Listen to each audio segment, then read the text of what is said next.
Right, so I just thought I'd run you through my Wafter Rig. Now, although I call it the Wafter Rig, it can actually be used for a wide range of different setups, such as snowmans or slow-sinking plastic baits. I just thought I'd run you through the different rig mechanics that I've implicated into the rig to give me the best chance of hooking a carp once it's picked the rig up. So here's the rig. As you can see, I've already got a wafter mounted on there at the moment, but I'll start at the left-hand side of the rig here.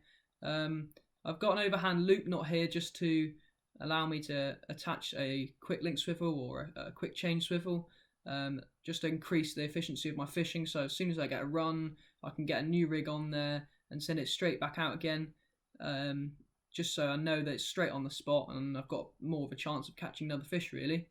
Next down, I've got the two blobs of putty just there and here. That just pins the rig right on the bottom, keeping it out of the way of any feeding fish so as not to spook them off the spot. Further down, I've got stripped back about 2 or 3 inches of the coated end trap, and now it's just exposed braid, and that allows me just to tie the knotless knot there just behind the eye of the hook on the curve shank, and then I've covered that knot up with a tiny bit of shrink tube, one just to protect the exposed braid, but also it just extends the gape of the hook a little bit and increases the hooking potential of the rig. Next, I put on one of the micro rig swivels, and that's what the bait's mounted on now. I just feel like that gives it so much movement, makes the bait act more natural when it's on the bottom. Behind that, I've just got one of the quarter hook beads, and that just stops the bait moving too far around the bend of the hook, and makes it sit in the right position. If I hold the rig like this, you can see that with the hook bead being right there, it stops the bait going so far, but it also makes the hook sit out at an angle, creating that claw effect, and that's what you want. That allows the once that bait's been sucked in, the hook's primed and ready to hook into that bottom lip straight away.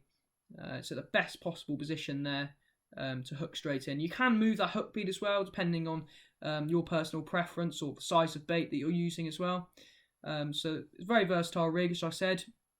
Because it's a wafter rig and it's critically balanced, it just sinks very, very slowly once the lead hits the bottom, and it will just rest over any chod or silt on the bottom.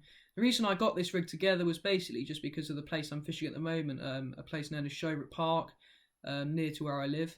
And there's a lot of silt in there, but it's also very hard bottom as well. Although it's silty, a lot of the areas that I'm fishing towards have just a fine layer of silt over a hard bottom, so I'm not too worried about that.